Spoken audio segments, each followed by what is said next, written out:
There we go. So welcome everyone. Good to see you. Good to see you, Jan. Leonis from Liverpool University. Welcome. I've invited her along. She's got some fabulous colleagues who was having a chat with before about getting care homes involved more in the academic and research, which is absolutely great. And that's what we're all about. But lovely to see you all. Good morning, Steph. Good morning, Helen.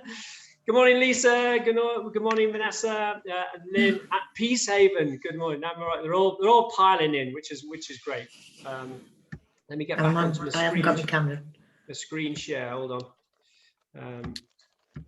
There we go. So back to that. Right. Let me just first introduce. So what a year we've had. We've got some amazing speakers. Isaac Theopolis, who's going to kick off shortly with, really just his own reflections on the year. He is a very close friend. He is a fantastic speaker. He's got an amazing story to tell. And that guy is, he's Mr. Outstanding, achieved outstanding twice in his homes and in 5 areas of key lines of inquiry. So it is the Holy Grail, my friends, the Holy Grail of achieving outstanding. He's written an amazing book, which is very much considered now the Bible. If you're an aspiring good home, want to be outstanding, then that is the Bible for you. And I'll be sending Isaac's link for that. It's a fabulous book, and it's great to see Isaac. And when you consider the Care Managers Inner Circle, I think it was what, two or 3 years ago now, Isaac. So I can't believe it was that long ago, but he came and spoke in Southport with his lovely family. And so it's great to see you, Isaac, and we're looking forward to hearing what you've got to say. Also on the line, we've got Sharon Blaney. Sharon's from Liverpool City Council, is involved in the recruitment across many areas. I'll allow her to explain shortly. There she is in a little attic office. She's absolutely fabulous. I heard her on a call. I can't even remember what the call or a web. It was one of those webinars that sort of ended up in my diary. I ended up clicking it because I thought maybe I should be there. I was meant to be there, and thank goodness I actually clicked on that because I heard Sharon speak, and she's got a wealth of knowledge in terms of enhancing recruitment into social care. Now, before you all start thinking it's just going to be the same old stuff, not with Sharon.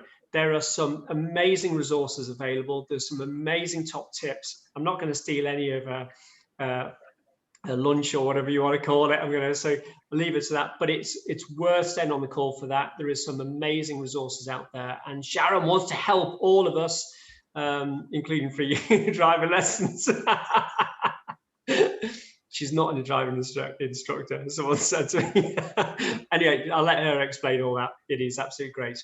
And of course, we've got our good friend, John Kerr from Skills Care, Regional Manager. He's very much a great chap who's facilitated many of these events. And there are some incredible resources available to us managers. The problem is navigating which is the stuff worth looking at, and which is the stuff which is worth probably not engaging in, because time is a precious commodity, and that's why we don't want to waste any of your time today. We're going to keep it short and sharp. If we finish before, that's fine. We've got enough to get on with, so we'll whiz through. Let me just say what a year. I'm not going to sort of do some sort of grand summary of a year, but just my own sort of reflections on it. As individuals, we've changed. Our care homes have changed. Our job descriptions have changed beyond all belief. Things like lateral flow testing and furlough were never part of our vocabulary a year ago, and now it's just what we do.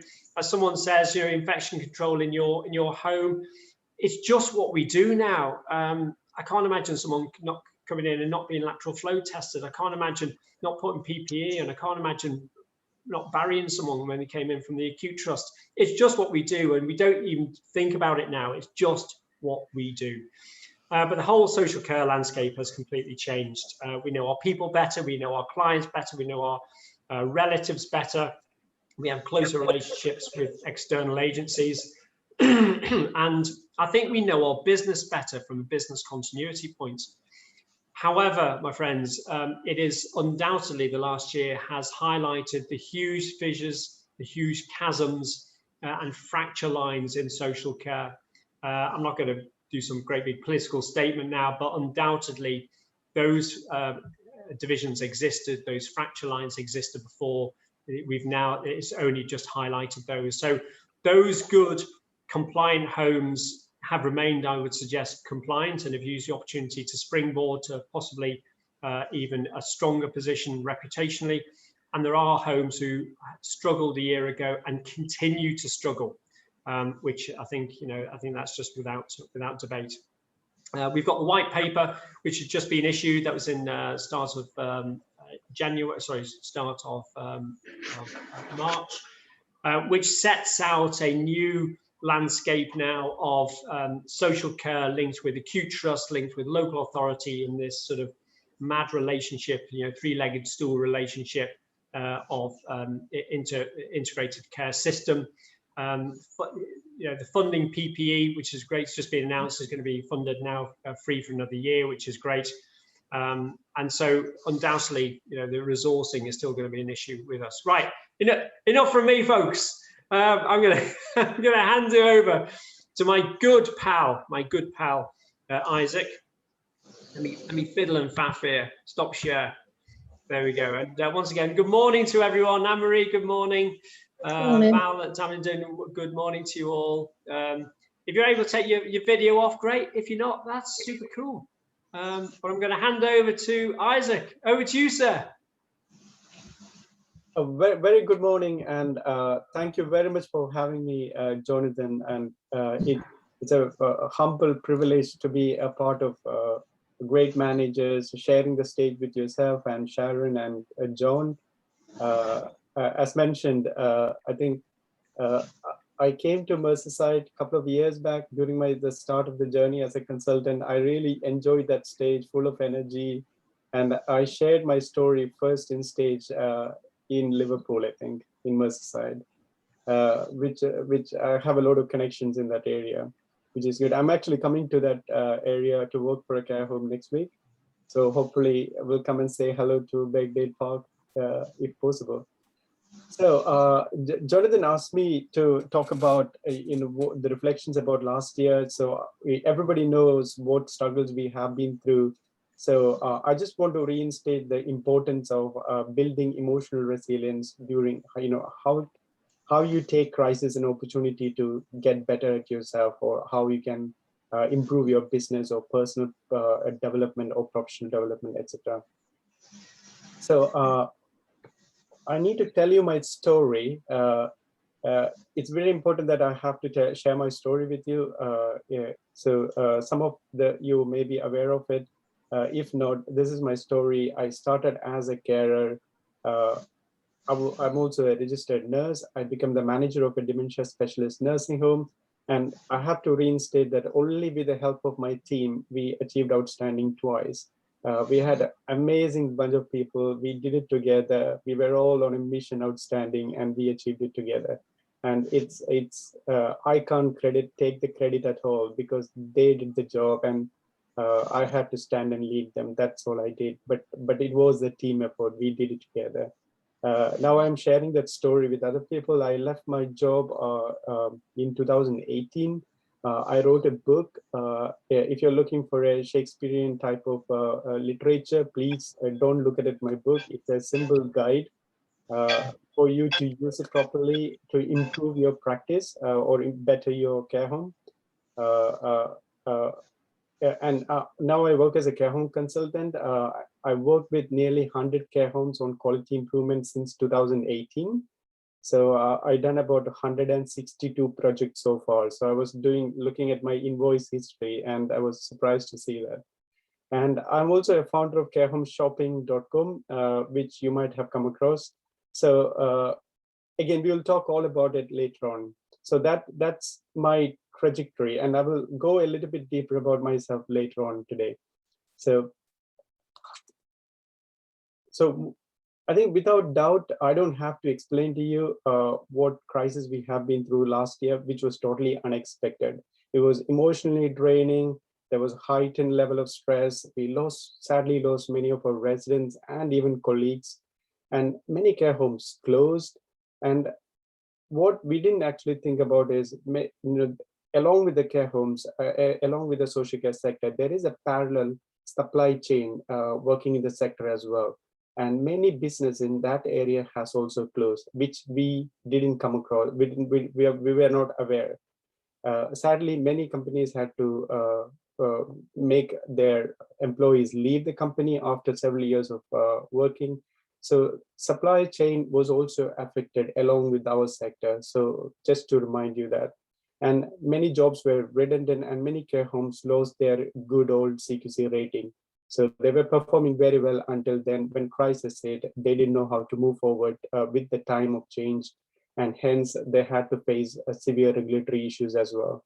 So I don't have to explain to you how struggling last year was, but this presentation is not about reiterating the sad story we have been through. It's more about how can we rise up from it.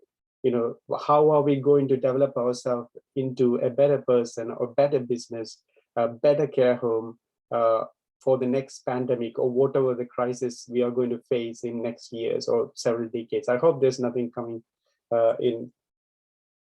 Today, I want to tell you 3 stories.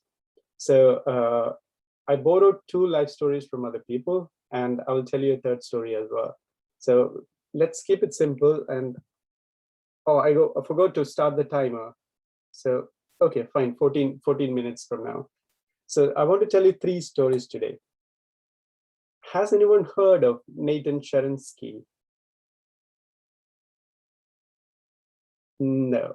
He's the author of the book called Never Alone, Prison, Politics, and My People. It's a very interesting read. And he was born in Russia in 1948 in a Jewish family. And he was a bright young man. I think on my screen, the person who is on the left-hand side is Sharon, is Nathan. And he very young age, he was very excellent. He was he wanted to be the world's best chess player, but he gave up his ambitions and he studied mathematics and physics to become he redirected his passion. But the advice given to him from his family was to, whatever career you are doing, you be excellent in that, and hence he moved on. So in 1977, because he was Jewish, he wanted to migrate to Israel. I think there was a lot of political reasons why people were not allowed to move from Russia to Israel. And he was actually, he was denied the permission to go to Israel. So he became an activist. And because he was an activist, and he was actually detained, imprisoned for 13 years. And he was forced into forced labor. He was tortured, kept in the prison, kept in confinement cells, and he was force-fed, etc., which is a big thing against the Jewish beliefs. I think during this time of crisis, the only thing that kept him going was the chess. So he was a single man. He was playing chess on both sides by his own mental ability. Of course, he won all the games, but that kept him so busy moving forward. Even though he was physically restrained, he never let his emotional state or mental state to restrain the external surroundings to restrain his mental status. So that's how he kept himself through that difficult period of his life. And after several years of battles and political pressure, he was released in 1986 after 9 years of big imprisonment. And he migrated to Israel, and over the period of time, he became the deputy prime minister of Israel. So that was an incredible journey. You might want to read about him. It's a very inspirational story, very inspiring YouTube videos about how he came across. A very wise man. If you listen to his videos, you will understand it.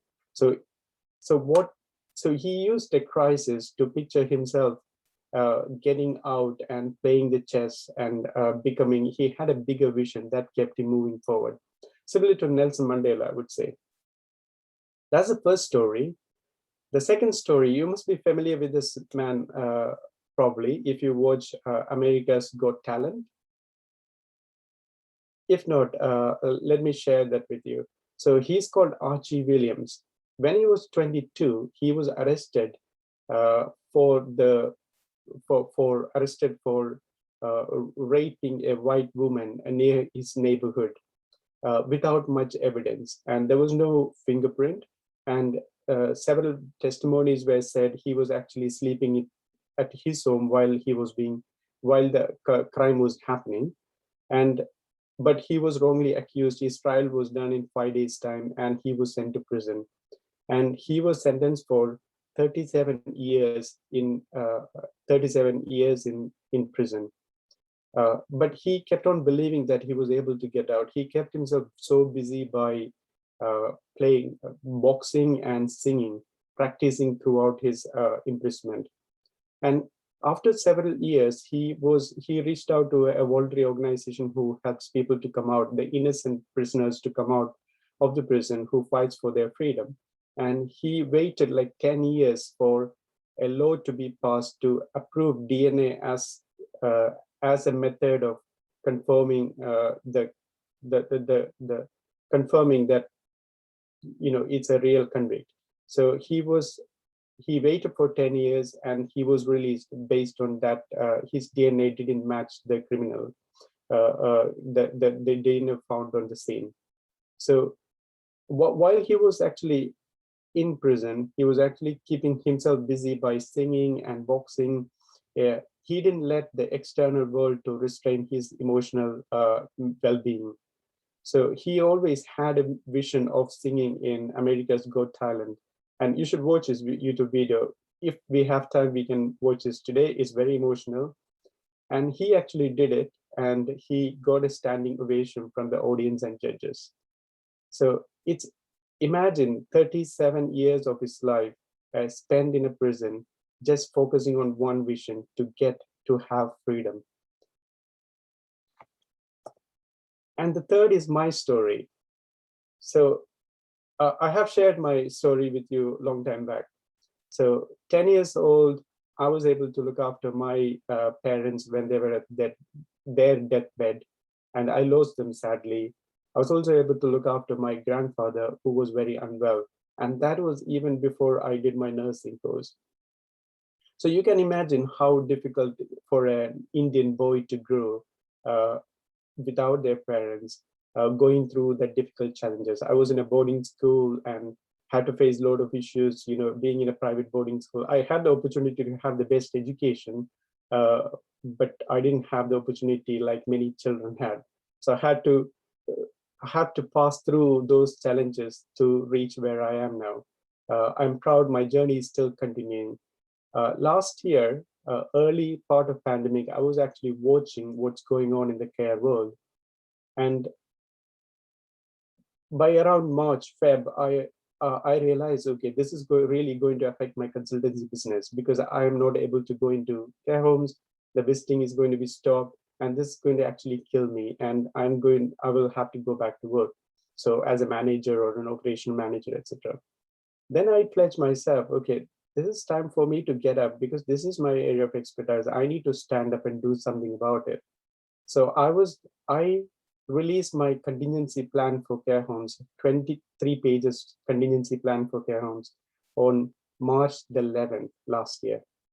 And that contingency plan doesn't look much different from the evolving guidance that's released by the government so far. I'm happy to share that with you. So what I'm trying to tell you is, whatever happens around you, it's let not the rest of the outside environment control you. It's you believe in what you can do and come out of it. That's what matters. So how do you develop resilience? I think you don't have to go through the biggest struggles that other people have gone through. If you had a very nice journey, comfort journey so far, that's fantastic. You're a lucky human being, but make use of it. I think what I really want you to do is, I think let's take a 1-minute break, and just keep silent. And if you have got a notebook or a paper or pen, just reflect on what happened last year and put 3 things that you would do better next time if there was another pandemic. Take a paper and pen, write 3 things that you could do better if there was another pandemic. How do you actually evolve yourself as a person to help other people or make an impact? How can you be different?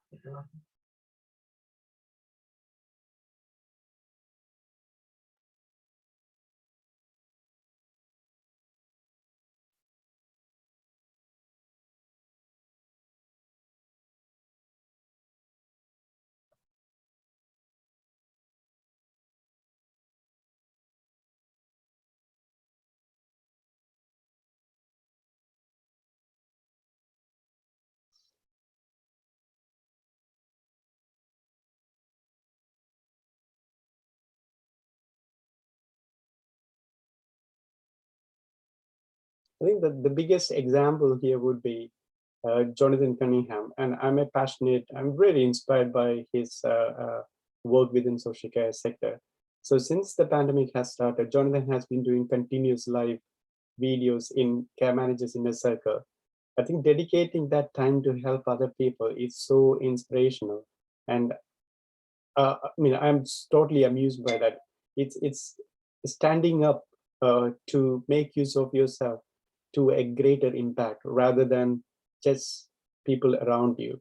So there is a purpose for all of us to make a greater impact. I think when we have a bigger vision, the more better things will come to our life. Does anybody want to share your 3 things? I know it can be very personal, but when you share those things in public, that makes it accountable as well. You want to share it? Just unmute yourself and tell me 3 things. From my point of view, I'm Jan Hunstone, Regional Manager with Dovehaven. I think preparing staff better and making sure there was more support for them, because I don't think anyone realised how stressful this was going to be on every level of staff within the home. We did video conferences with all our relatives on a regular basis, which I think was great, and we probably could have done more of them in some of the homes than were actually done, which would have given a measure of reassurance to families, particularly around dispelling information that maybe wasn't quite accurate that was coming out of social media, news, etc., particularly around the provision of PPE and that sort of thing. And I think just keeping in touch, which I think through Jonathan and also the hospice have given us a great platform to keep in touch with one another, which I think we all needed at the time. And Thank again, you, and at a personal level, can you summarize very briefly how it has, how things are going to be different for you at a personal level moving forward? On a personal level, I just think taking more time to actually make sure the staff are okay. Fantastic. Giving them the support they need. Thank you. Yeah, I think basic summary is we could have been better prepared. And anybody else want to share? Thank you very much, Jan. I think take more time. I mean, I think we're all exhausted. I mean, quite simply, all care managers. I don't know one that says otherwise. But I think if I had my time again, I would say as much as I think I need to start taking a bit more of my own advice. I remember saying on day 1, this is going to be a marathon, not a sprint. So take some time. I haven't really taken any time, and I've come close to burnout on a couple of occasions. And it's only through running and music actually that's held me together, and family. So yeah. Thank you, Jonathan, for sharing that. I think life was not easy for me too. So last year was really tough and at the verge of burnout several times. But I think what few strategies. One, I always love a book called The Productivity Ninja, so which talks about a bigger aspect of your work productivity and how you take break, etc. And there's also a book called Rest. Just Rest. That's the title of the book. It's an amazing book, so you must read it. So this all gives you energy, strategies from other people on how you can be a better productive person, or how you can look after your own well-being, which is very important. Whenever I looked after myself, I was able to do a better job as a manager and as a consultant, which was very important. And I think developing resilience, it's all about overcoming fears by doing it. So I think when we started carehomeshopping.com, which was the e-commerce platform, which came out of crisis, but we trialed it, we found it working. So we never know until we do something, and we move forward with it. And always find, we always should have some kind of role models moving through different stages of life. I think in school, I had 2 seniors. I always watched them very carefully, how they do exercise, how they follow their practice, daily routines. I still see them as my first mentors, but I don't think they realize that enough. But I think moving on, each time I was actually a combination of mixed habits taken from different amazing individuals. When we don't have surroundings of great people, I think the best thing that we can rely on is the books. So that's their life story. Just read it and grasp the best bit and do it in practical. Just reading and throwing it doesn't make any sense. And maintaining the physical health is very important. Sometimes it may be difficult for us to maintain ourselves, but get other people to support us. When we have a personal trainer or a coach, we become more accountable to them, and we do it for them at least. So that really works. And I have a friend who supports me with that. He's a classmate, he's a physical trainer. So he takes care of my health side, which is important. And stimulate your brain, it's very important. I think in school, we were forced to learn things, but I think now I learned for a purpose. I think keep stimulating the brain, study everything. During the crisis time, I thought I already didn't have enough time, but I was able to complete a course from London School of Economics. So everything happened during the crisis. So it's all possible. Take life with ease. Move. The problem can be as simple, but your brain can make it complicated. So if you have a problem, write it down in a paper. Put down the action points. By writing down in a paper, you are not actually allowing your brain to emotionally connect with that problem. So that makes it very tangible. I think it's very important. Physical and mental well-being is very important. That's an ongoing process of development. As a healthcare manager, moving forward, we all need to develop those sort of skills. I think the summary is forget the past, enjoy the present moment, wish and dream for a brighter future, and you'll be an amazing person. And if you got anything, just shout out. I'm everywhere. Superb, Isaac. A round of applause, unmute yourselves, and a round of applause for our Isaac. Thank you. Brilliant, Isaac. I've got to say, on a personal basis, and please, open out to the floor now. One thing I personally struggle with is this innate guilt when I'm not on site at Birkdale Park or Rosebank. It just racks me.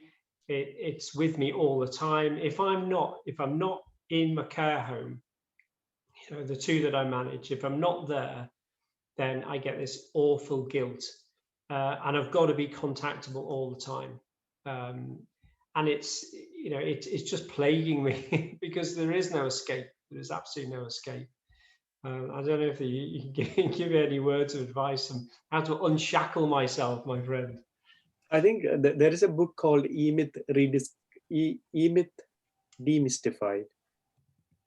E-Myth, I forgot the title correctly, but it's called E-Myth something. Okay. So, Yeah. I used to be like that, but not anymore. I got 2 assistants. I let them run the show as long as they keep me informed, and they're actually doing better than me. And it's getting rid of that failure of fear of they don't know as much as I do, but giving them the opportunity to move forward as well. Yeah.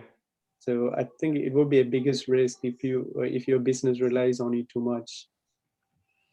Yeah, thank you. And I mean, Jan's on the call today. Jan, I mean, you won't know this, but I hold you in huge high esteem and regard, because I don't know how you do what you do.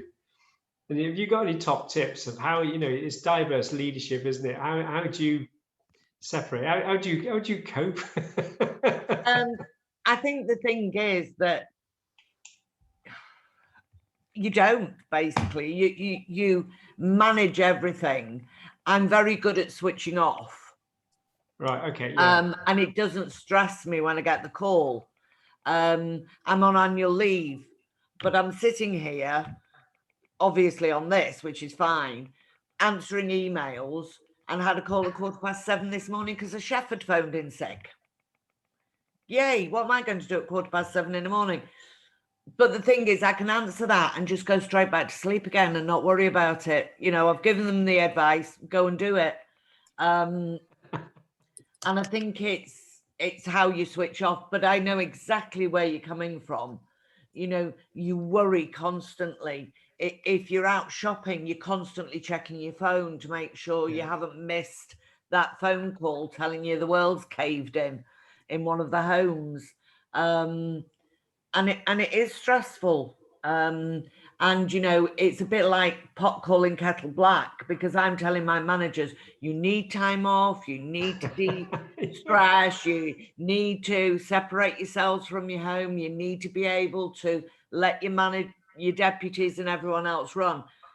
But in reality, we are probably the worst people going, Jonathan, and that's just the way it is, I think. And because so many people have our mobile numbers, so it's not just the homes. I get social workers, I get certs, I get everyone phoning me direct on my mobile phone. And, whether I could be on holiday in America, sitting by a pool in Tenerife, and, you still get the phone call. So you become the evil person of your own making to a certain extent. And it is very difficult then to step back from that. Well, thank you for that, Jo. Yeah, no, I've often wondered how the hell you do it. but huge thanks. Isaac, once again, a huge thank you, my friend. It was very, it's so kind of you to share that. He is an absolute superstar. I love him to bits. And so much, I really appreciate you taking the time. Isaac, hope you're going to stay along, my friend. So moving swiftly on to Sharon, our lovely Sharon Blaney. I'm not going to say any more. She's absolutely a superstar when it comes to directing and signposting people. Sharon, you okay? You good to great. go? I'm good to go. I just really loved Isaac's presentation, so thank you, Isaac. A lot of food for thought there, and I'm just a bit of a sponge. I love to take things in, so thank you for that. Good morning, everybody. My name's Sharon Blaney. I'd just like to thank Jonathan for inviting me to join you all, to listen to what you guys have got to say, and also to share information about how I can support you. My name's Sharon Blaney. I work for the Liverpool City Region Combined Authority, and I'm funded by Health Education England as an employment and skills project officer, working specifically with the NHS and the healthcare sector. Okay. My background is in recruitment for 10 years, business advice. I'm a trainer. I've worked with delivering pre-employment swaps. I've been a commercial manager with up to 150 staff. So where I look at it, I've got the 360 on all the areas of support that we can talk about today. My focus for support is to support individuals to access employment and apprenticeship opportunities within the NHS and the wider health and social care sectors, to work together, basically. I'm looking to inspire young people, because we need to get young people into the sector, and tell them about the amazing career opportunities that we've got in the sector. So in essence, what I want to do is bring people together, organisations together, frame the support, and join us all up to make better use of the existing services. Because if you don't know what you don't know, then, you know, how are you going to move things forward or tap into? Okay, just a little bit of data for you. February to October last year, 4.9% of the workforce in Merseyside and Cheshire in our sector, in healthcare sector, are under 25, only 4.9%. And then you look at over 40, we've got 57.5%, massive imbalance there. And then the average staff member in the adult care sector is 43. Now, I don't know if it's news to you, it's news to me. We're actually in the aging population, the aging workforce, being over 40, which is a bit of a shock. Well, hey, there you go. Now look at the flip side of that. Youth unemployment is rising massively. For the ages between 19 and 24-year-olds claiming universal credit in October last year was up 10.8%, and that equated to another 15,500 young people looking for work. So there's a bit of an imbalance there, isn't there? And in Sefton alone, which is the area we're in, 16 to 39-year-olds, the number of people who are unemployed is 9,482. So again, you know, these people are out there, and that was October. So what I'm looking to do is work on this imbalance to support you. Not everyone wants to work in health and social care, I get that. But at the end of the day, do they know enough about it to make that decision? All right. So, okay, what ways can we support you? I don't know if you've heard of these, they're called swaps. And I know when I spoke to Jonathan about it, what's one of them? Well, here's the definition. It's a sector work-based academy programme, okay? And it's the job centre who actually deliver this, and it's free to utilise. And what they do, it's recruitment and training.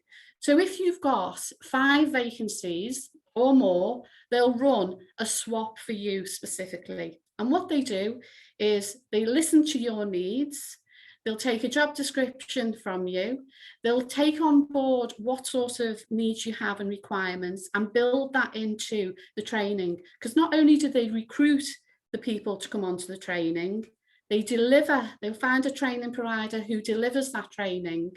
And then your commitment will be basically to meet with the group, whether it's virtual or face-to-face, at some point during that training, to share your information, tell them how good you are, what the opportunities are. So there you go, you'd be doing that.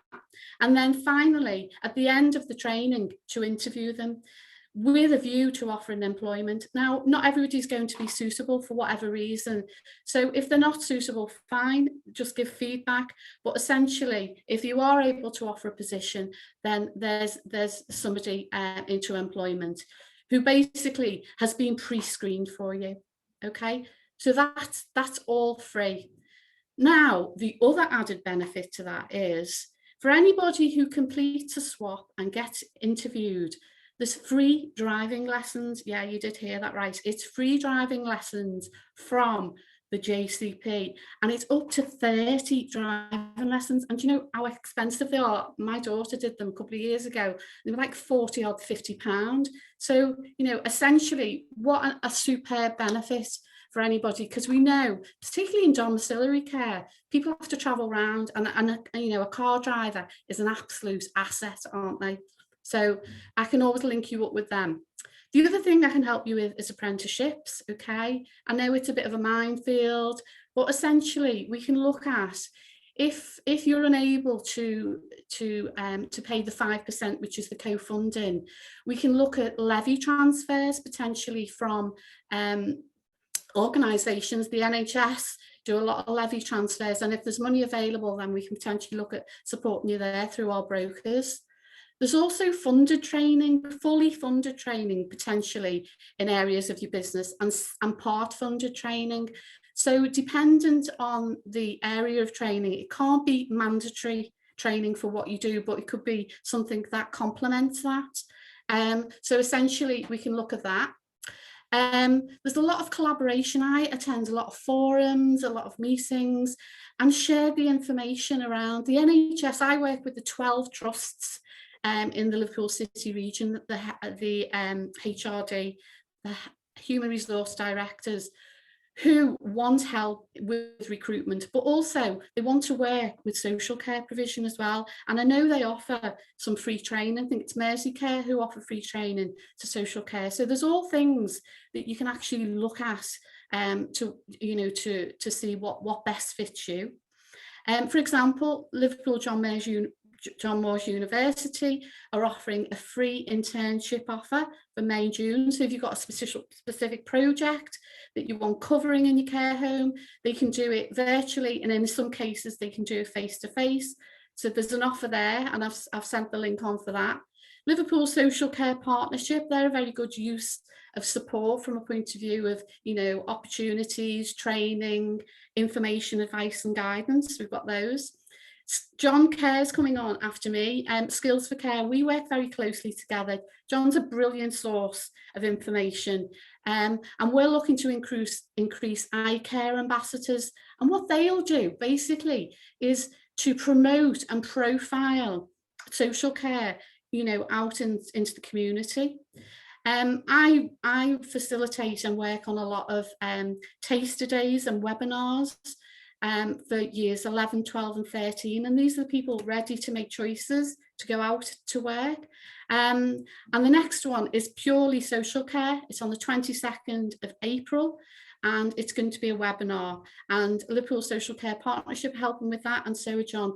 And what we do is we actually have speakers who talk about it from a personal viewpoint.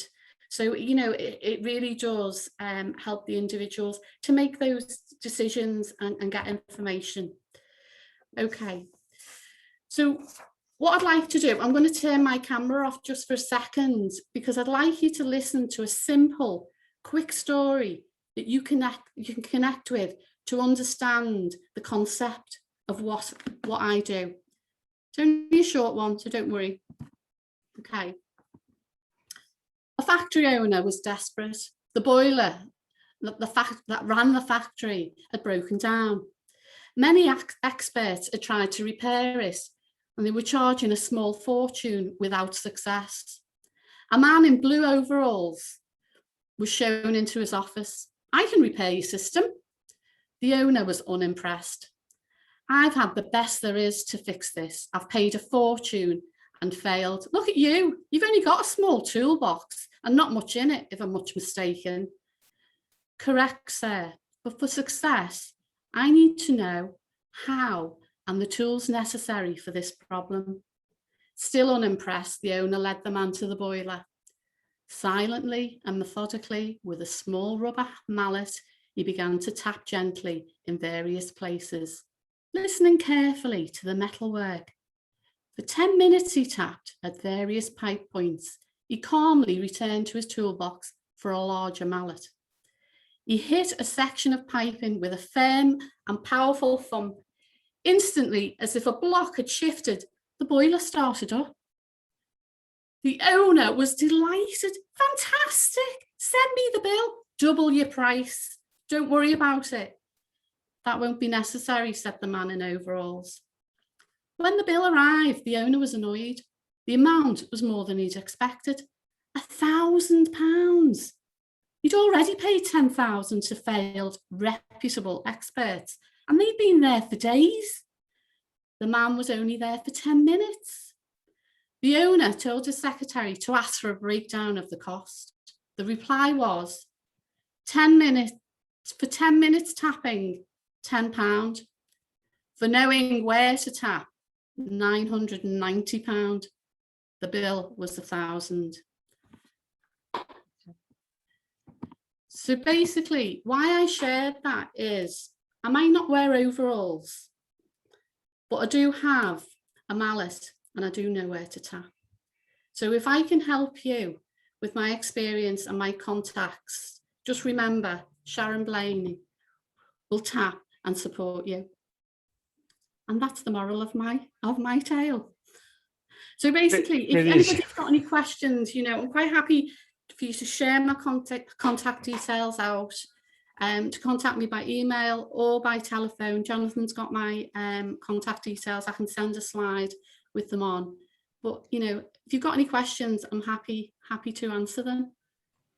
Can I just say, I've done that swap thing where Southport College had a group of students. They did all the training. We went in, we interviewed.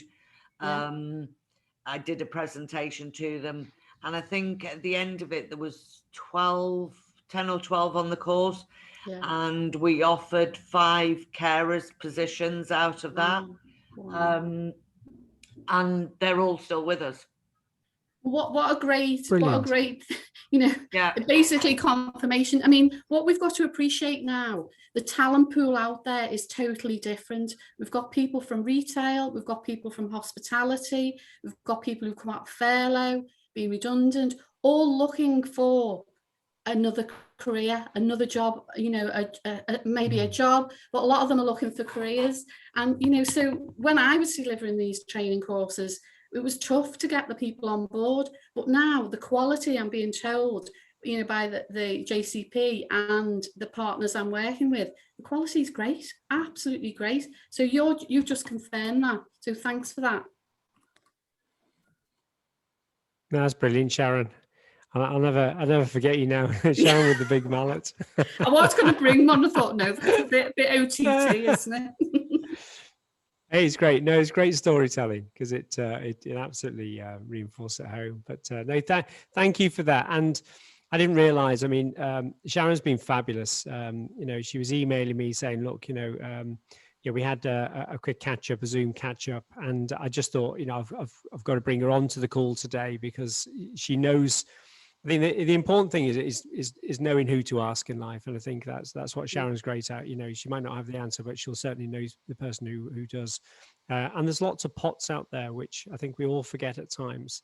You know, there's a tendency to reinvent the wheel. But Sharon, once again, a huge thank you. A round of applause for our Sharon. Known as the tapper. Brilliant. The tapper. I'm just going to bring in just before John. I'm just going to bring in Leona. Leona, are you there, madam? Hello, yes, hello. She's absolutely lovely, Leona. She's an absolute star. She's from Liverpool University. She's a PhD student, and I got to know Leona probably about maybe this time last year. Yeah, no, it's been a while now, hasn't it? Jonathan's been really great supporting all the work that we're doing at the University of Liverpool, and I know I have met some of you previously. I recognise some of your names, so hello.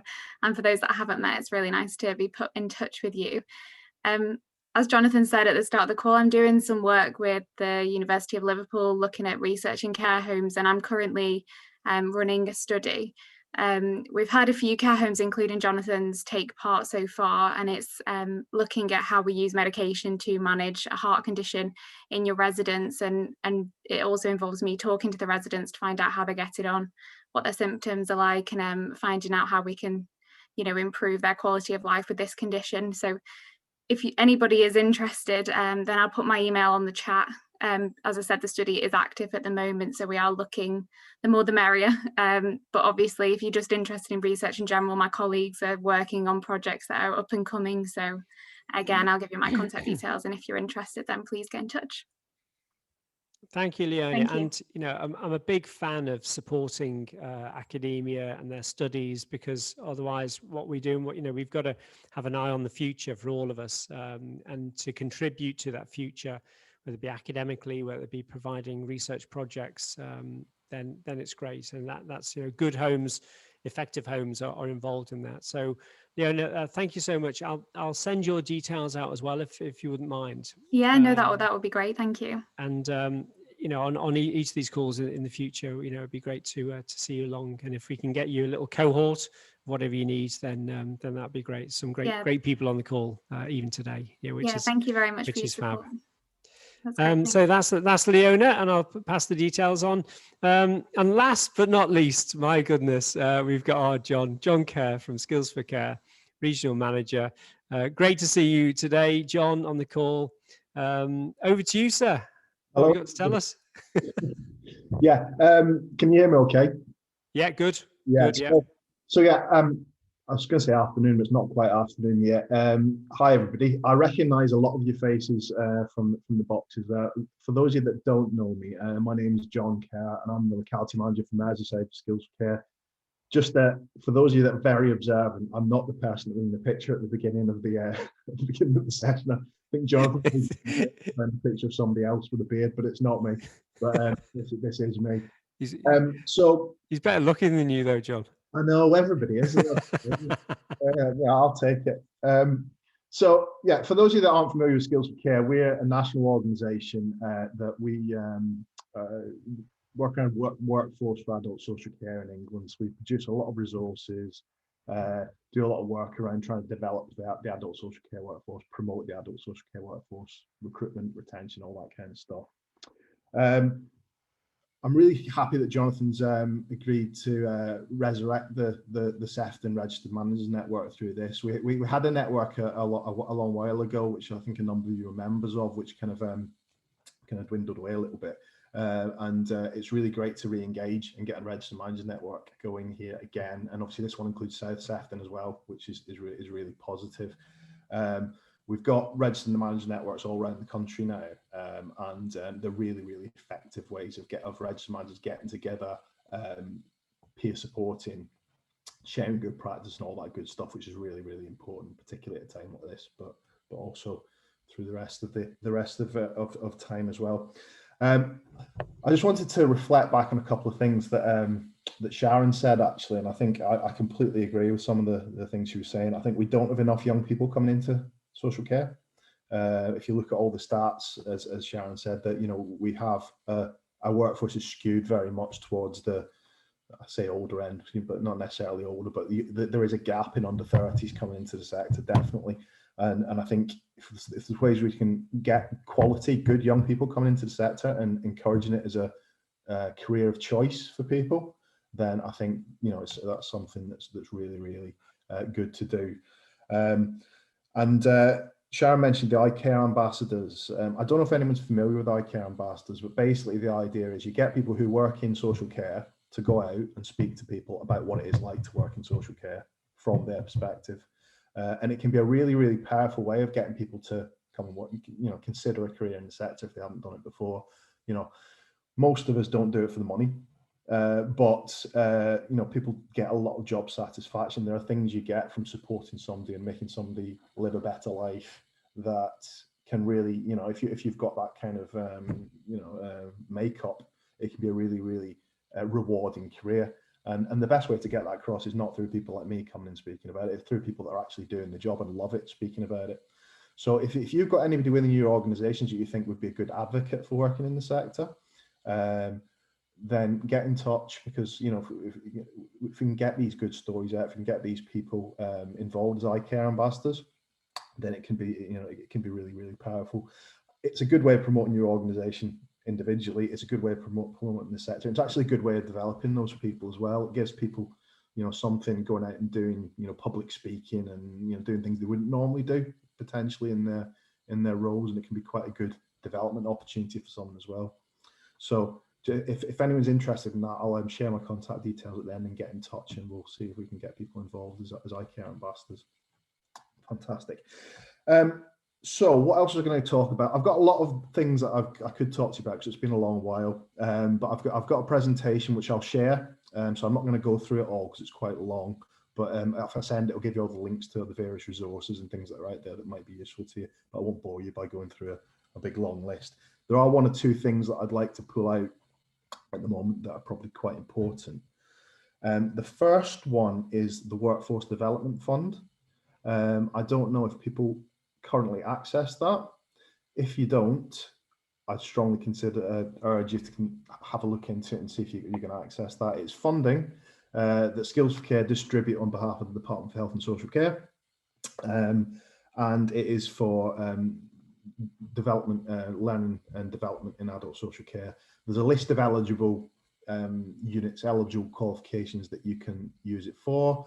But the main ones are your level 2, level 3, level 4 and level 5 qualifications that are the kind of the bedrock of the sector, really.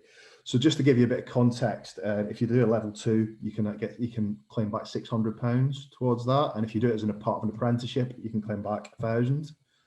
Level 3 is 800 or 1300 as an apprenticeship. Your level 5 is 1500 or 2000 if it's as part of an apprenticeship. So it's not insignificant amounts of money, and it's free money that's out there available to those to the sector, to claim back towards qualifications you're probably doing already.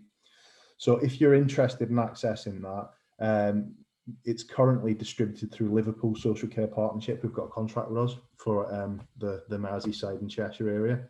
So if you either get in touch with me or get in touch with them, it's a way of accessing and supplementing your budget for training and development. Okay. There's also a few other bits and pieces you can do through that, which again will be in stop it doing that. There's some other things, small qualifications you can claim through that. So there's something called learning from others, where you can claim £100 back for doing a half-hour training session and things like that. So again, all the details of that will be in the presentation I'll send around. The second thing I wanted to mention was around recruitment. Those of you might be aware there's a national recruitment campaign going on at the moment. So you may have seen adverts for careers in social care on the television or on on-demand TV or wherever else. Just to be aware, if you want to engage with that, it's run by the Department for Work and Pensions. So the vacancies that they're driving people towards through that campaign are on the Department for Work and Pensions Find a Job website. So if you're not engaged with that at the moment, it's possible that if people are seeing these adverts, are encouraged by, are interested in a career in care, if those vacancies aren't on that particular platform, we might be losing them to the sector. So just to be aware that that's where people are being driven towards. It's a bit of a confusing thing at the moment in terms of vacancies. There's that website. There's a regional campaign called Care Heroes, which uses another web platform called Greater Jobs. The Department of Health and Social Care are currently developing another jobs board similar to NHS jobs for adult social care, and then I know that a lot of you use things like Indeed and Total Jobs and things like that. So it's just to be aware that if people are interested in careers in care, where are they going to be looking for them, and if your vacancies aren't advertised on those, just to be aware that that it might be worth thinking about that.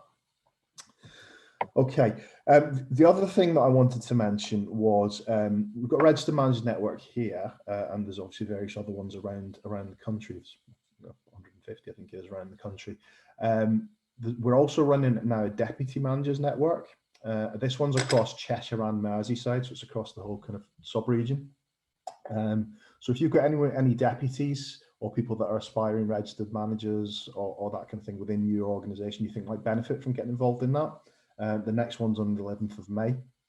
So if you get in touch with me, I can give you the details of that, because it's a really good way to get people at that level involved and thinking about developing themselves as leaders. Really is the main thing. So it's a little bit different to a registered managers network, isn't there? There's a lot more sort of personal development stuff in there, and I think it's about an hour and a half of their time, so it's quite a useful use of time if people want to access that.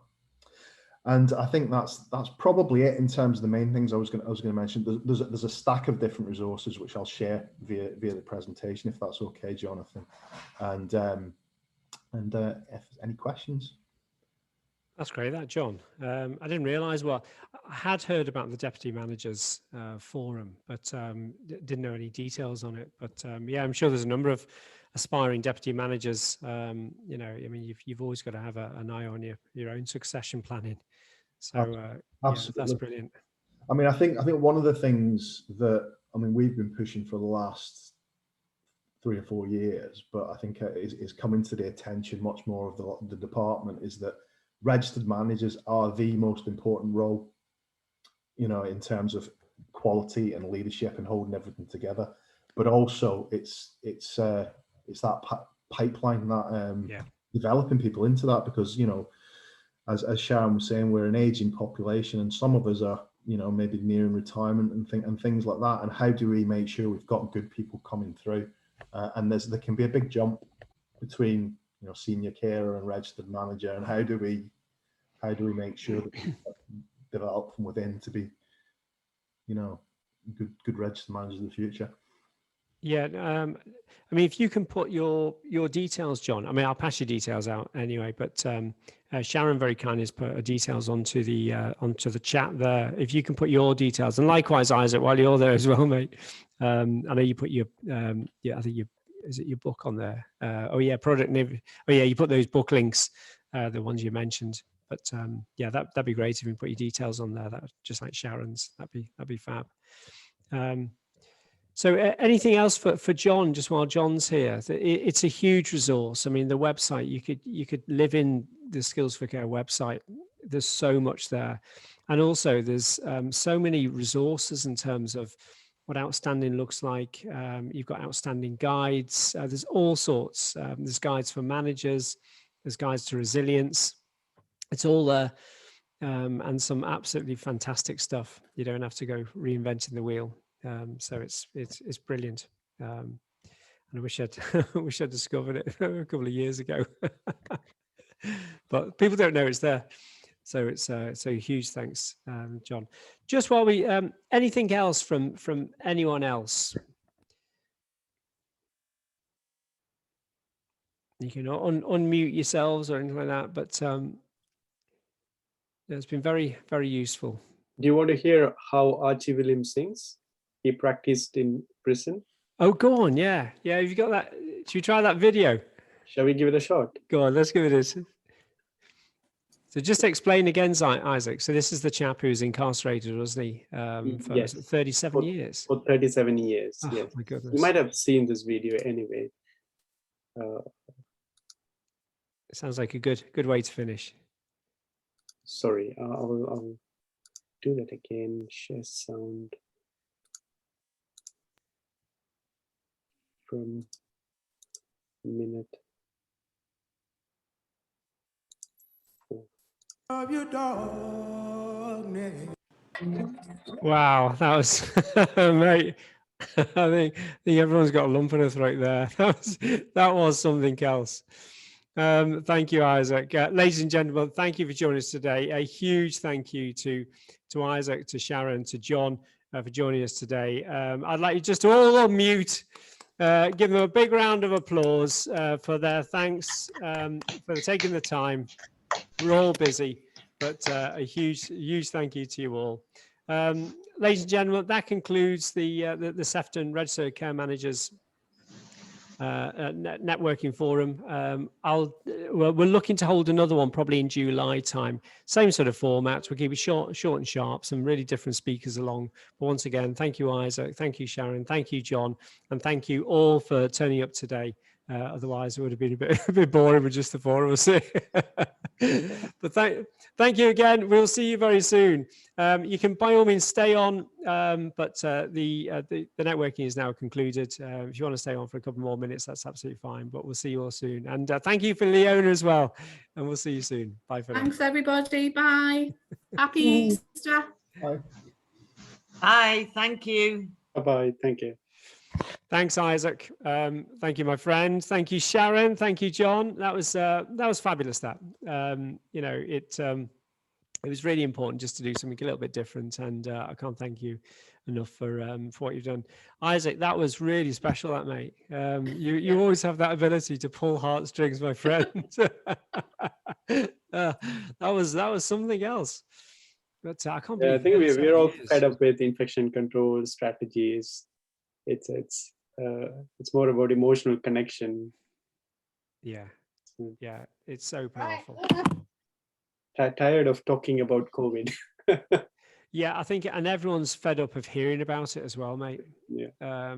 You know, I mean, as managers, you know, not that you're not interested, of course you're interested, but we're just battle exhausted with it. Mhm. You know, I want to talk to relatives normally. I want to see them. I want to give people a hug, you know, and you just can't. And when you do that, I mean, we got absolutely, I got hammered through the press. A lot of people don't know. I got quite hammered through the press recently.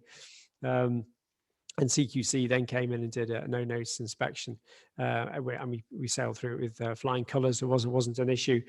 But as the inspector said, Jonathan, you have a tendency to push the regulations way beyond.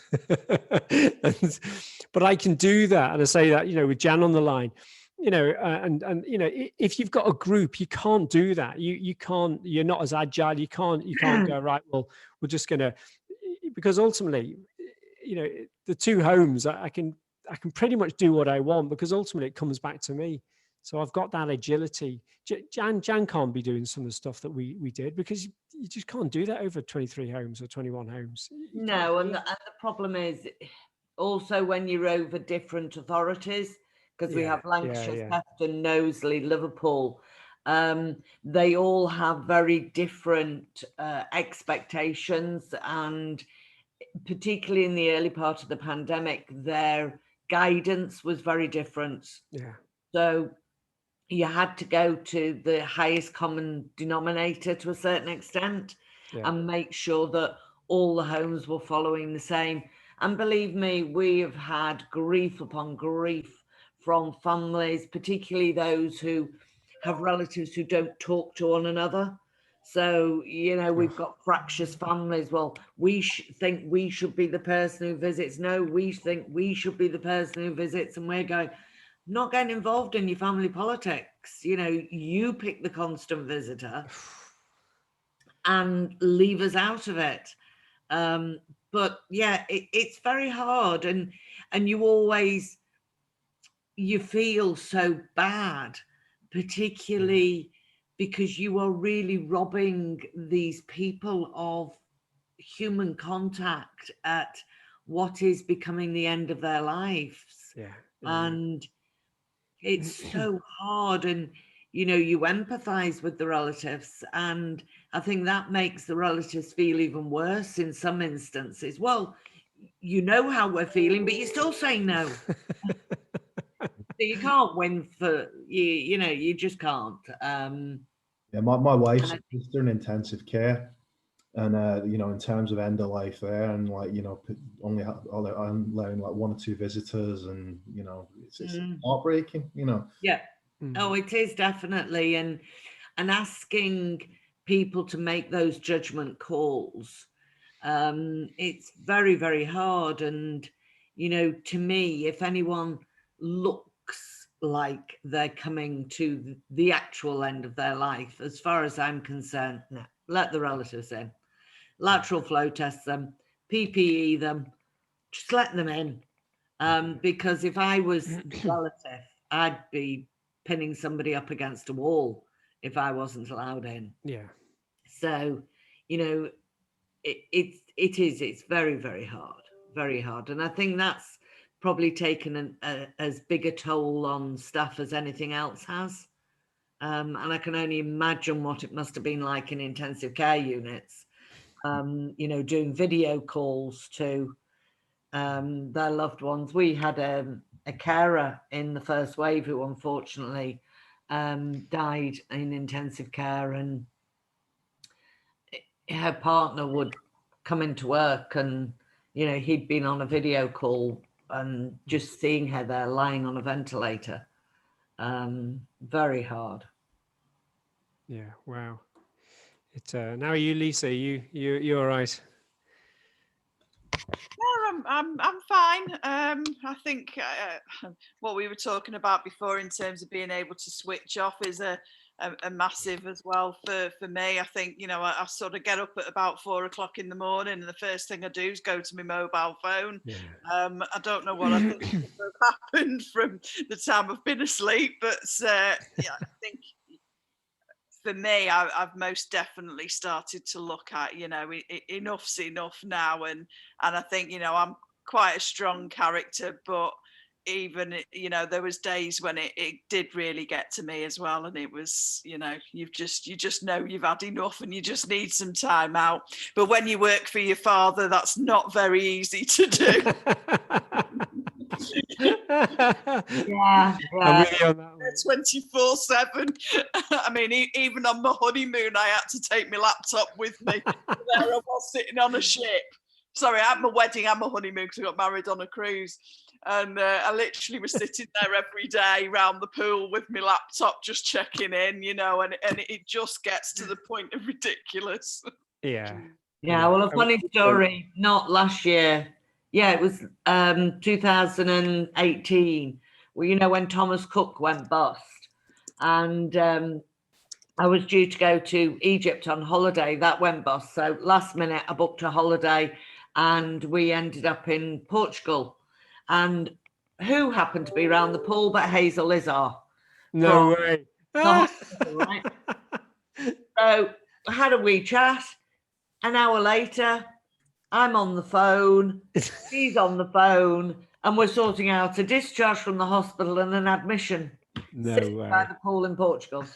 And you think, yeah, what can I say? It just doesn't stop. The world does not stop. I've stood on the beach before now crying my eyes out because something's happened back at the home.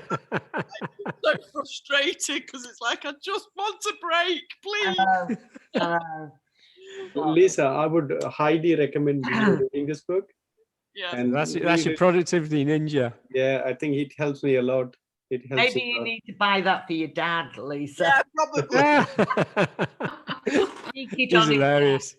It has got lots of tips on well-being, looking after the well-being, and how to take cut from all this internet type of things. It's amazing. Great. Well, look, folks. I think I'm going to draw it to a close once again. Sharon, thank you so much. I'll never forget your tapper story. I've heard that one actually before with a pen. There's another story about a pen. Okay.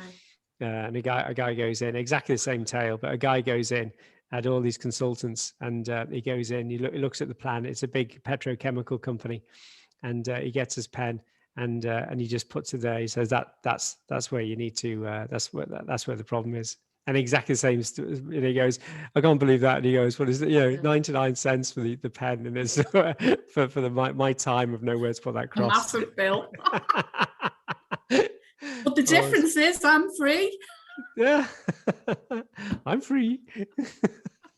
Thank you very much, Jonathan. Great. Thanks, John. Thanks everyone. Thanks, Sharon. everybody. Thanks, Isaac. Take we'll care. see you all soon. Happy Easter. Bye. Get the presentations over, and I'll send them over today. Thank you. Great. Look after yourselves. Bye again. Bye. Cheerio.